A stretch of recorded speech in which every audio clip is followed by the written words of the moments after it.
Bonjour à tous et bienvenue pour un nouveau tutoriel. Aujourd'hui, on va apprendre à créer un éditeur de texte assez simple mais tout de même complet en Python avec la librairie Qt. Donc on va réaliser quelque chose à peu près comme ceci. Donc c'est celui que j'ai fait. Moi, c'est encore une version bêta, il y a quelques petits trucs à corriger, mais on peut créer un nouveau document texte. Par exemple, centrer du texte, écrire en gras, changer la taille de la police, par exemple en 48, changer la couleur du texte, hop, enregistrer, ouvrir un fichier, donc on a un pop-up qui s'ouvre, fermer le fichier, etc. avec un pop-up, etc. etc. Donc pour ce faire, vous avez besoin comme outil donc d'abord de Qt. Donc Qt, vous pouvez le trouver sur la page, sur le site web qtproject.org.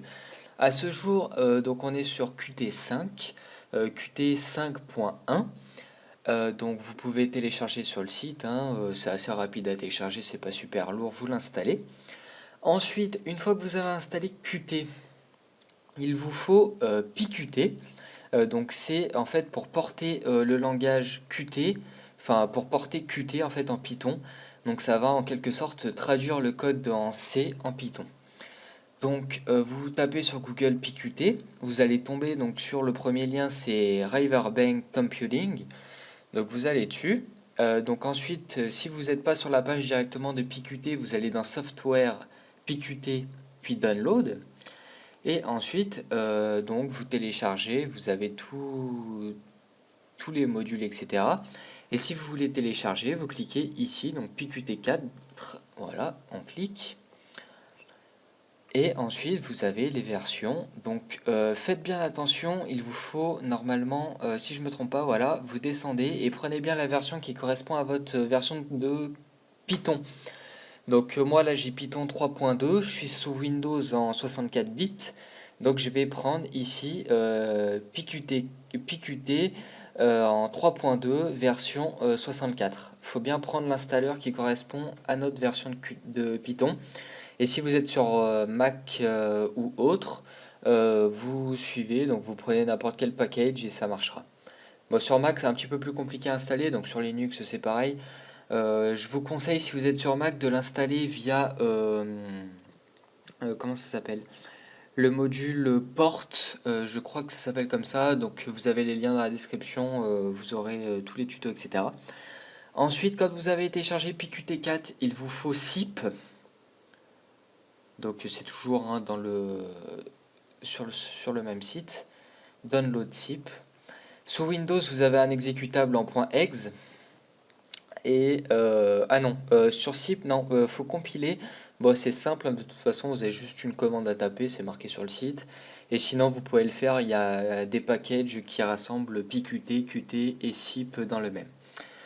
Donc une fois que vous avez fait tout ça, bah, vous êtes paré pour commencer en fait le tuto. Donc ce qu'on va faire, on va lancer Qt Creator. Donc nous voici sur Qt Creator. Si vous êtes sur Qt5, l'interface va être comme ceci avec un menu sur la gauche. Moi je le cache pour gagner en place vu que je filme en 720p, donc je réduis mes fenêtres. Et donc on va créer un nouveau fichier ou projet. Et donc on va créer une application graphique Qt. Donc voilà, le titre, peu importe, de toute façon on va pas se servir de ce dossier. Bah, moi je vais l'appeler Editor. On coche la case ici, suivant. Le compileur, ça on s'en fout de toute façon parce qu'on va pas se servir du code en C. Là bah, vous pouvez laisser pareil puisqu'on va pas se servir des fichiers en C non plus. Et on termine. Donc ça va nous créer un projet. Voilà. Donc ici on a plusieurs fichiers etc. Donc ce que vous pouvez faire, on peut supprimer déjà en tête. Je sais pas si on peut là. Non, on peut pas le faire tout de suite. Donc ce qu'on va faire, on va déplier formulaire, on va double-cliquer sur mainwindow.ui. UI comme User Interface, donc en fait c'est notre classe d'interface. Et donc on tombe sur ceci. Ici on a la barre de menu, donc par exemple on pourrait rentrer fichier, édition, etc.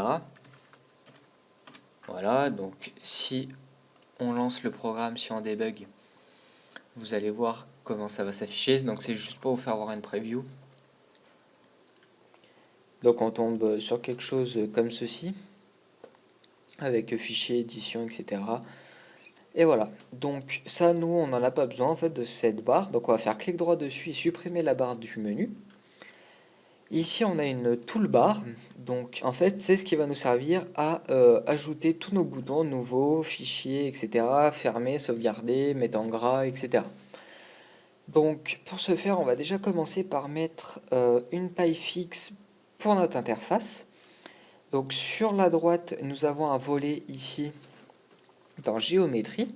En largeur, on va mettre 640 par 480. Voilà. Donc je mets une taille basique, c'est assez petit, comme ça au moins ça rentre bien dans la fenêtre, etc. pour bien voir. Ensuite, dans minimum size, on va mettre les mêmes valeurs, 640 par 480. Et dans maximum size, 640 par 480. Donc là, vous allez me dire pourquoi on met ces valeurs pour maximum, minimum, etc. Tout simplement pour pas en fait que l'utilisateur puisse redimensionner la fenêtre. Comme ça, on n'a pas de problème de placement avec les différents éléments que l'on va placer dans cette fenêtre.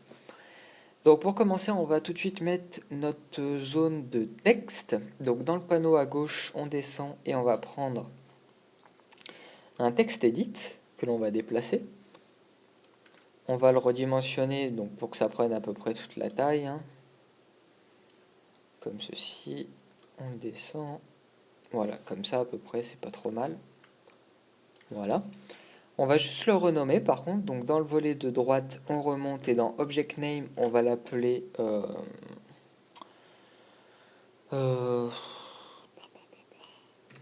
juste texte tout court. Bon, ça ira plus vite quand on codera. Donc là pour l'instant on a juste ça, donc le volet de saisie de texte, et là on va rajouter nos boutons. Donc pour ce faire, on va se servir de ce panneau qui est ici, l'éditeur d'action. Donc si vous ne l'avez pas, il faut aller dans Fenêtre, Panneau, Vue et Éditeur d'action, donc ça va s'afficher ici. Si vous êtes sous Qt4, donc Qt Creator avec la version Qt4, ça va vous mettre un pop-up, en fait la fenêtre va être en pop-up, elle ne sera pas ancrée dans l'interface. Donc on va cliquer sur Nouveau ici, on va mettre en nom New File, voilà, tout le type, donc c'est la légende en fait quand on va survoler pendant un petit temps pour nous indiquer à quoi sert ce bouton. Donc on va mettre nouveau fichier, et icône, on va aller chercher un fichier, donc vous avez dans la description le pack.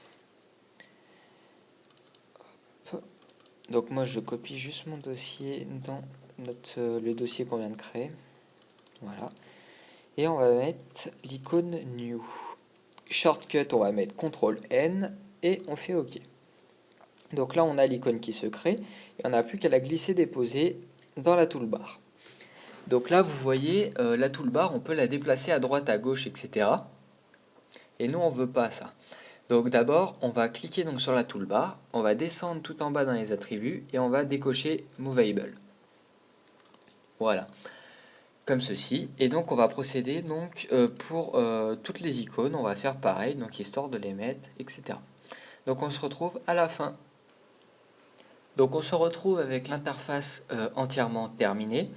Vous pouvez trouver dans la description le fichier correspondant à cette interface et nous allons maintenant passer en fait à la traduction de ce fichier graphique en code Python pour afficher notre première fenêtre.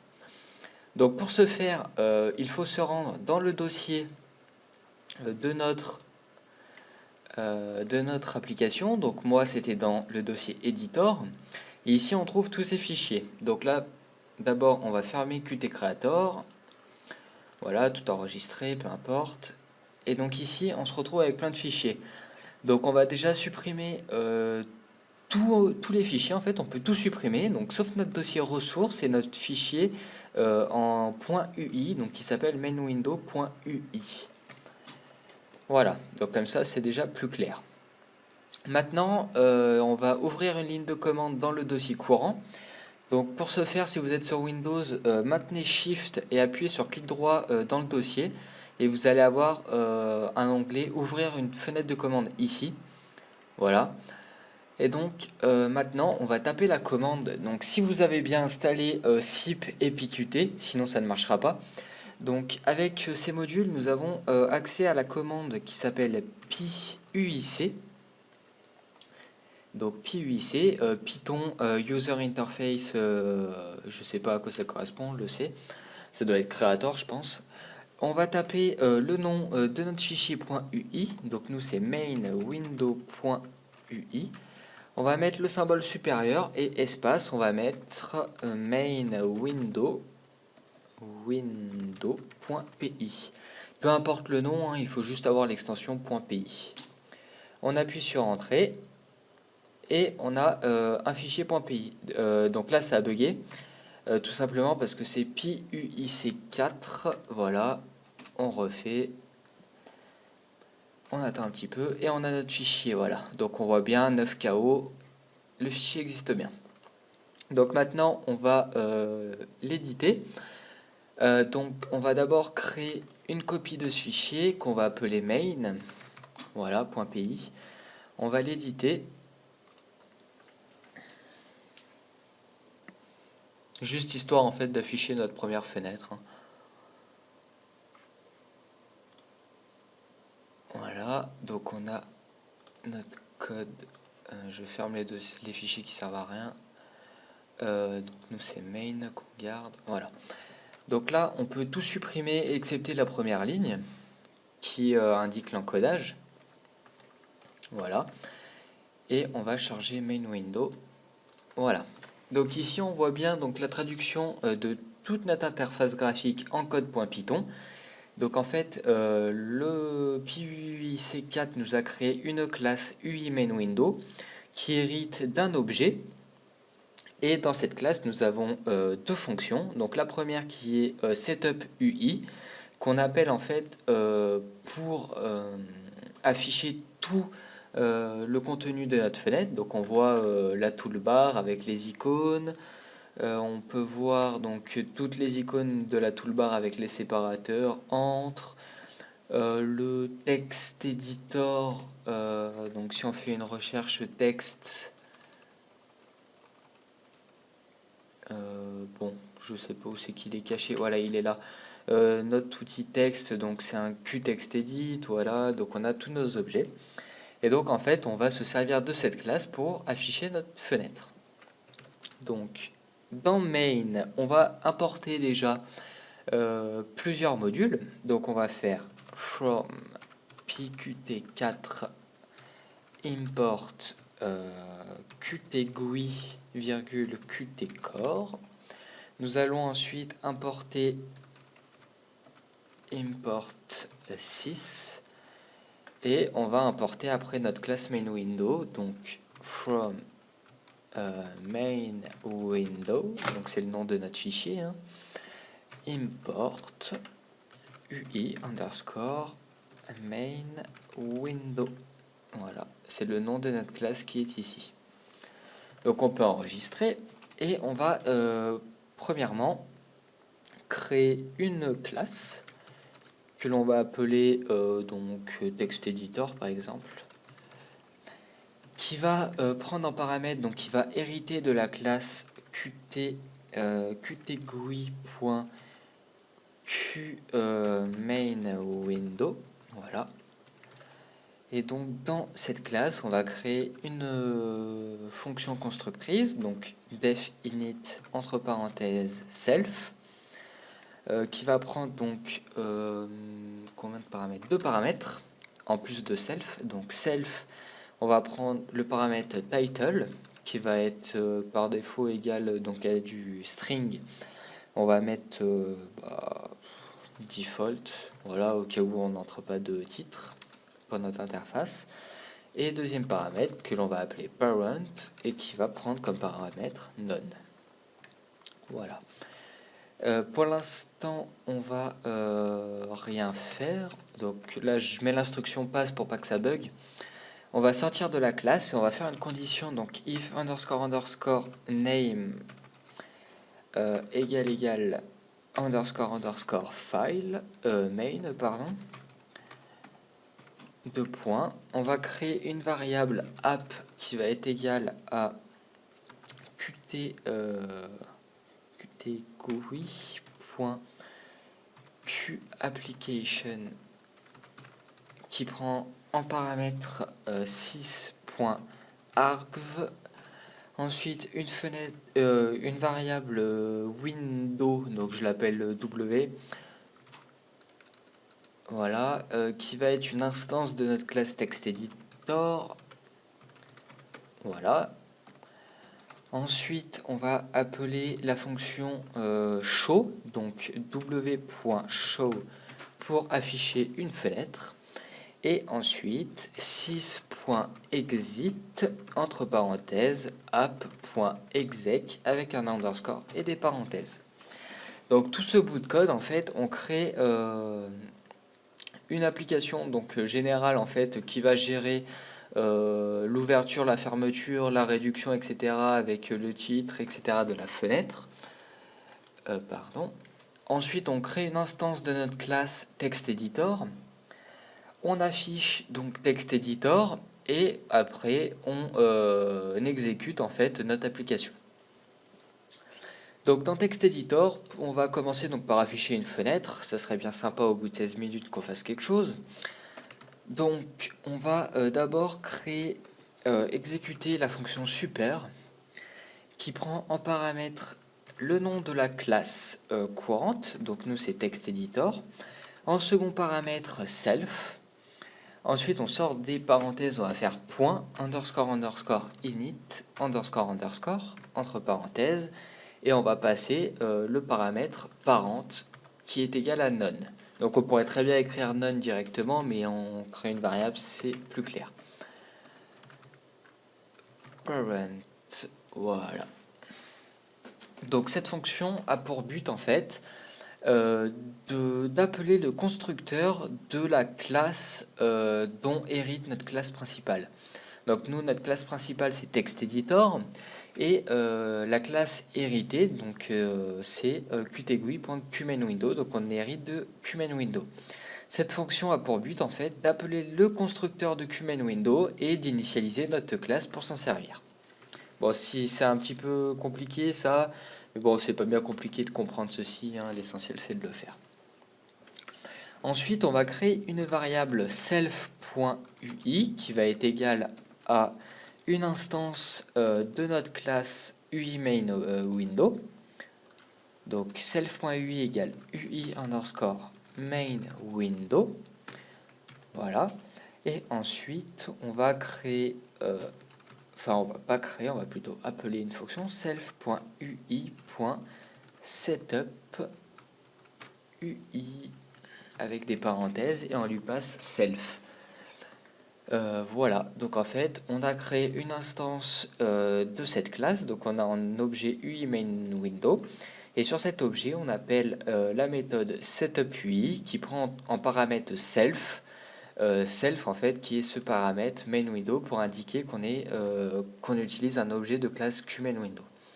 Donc là aussi c'est un petit peu compliqué, si vous connaissez pas trop en orienté objet, bah écoutez, suivez ce que je vous dis, et si vous y connaissez, bah vous n'aurez pas de problème pour vous y retrouver.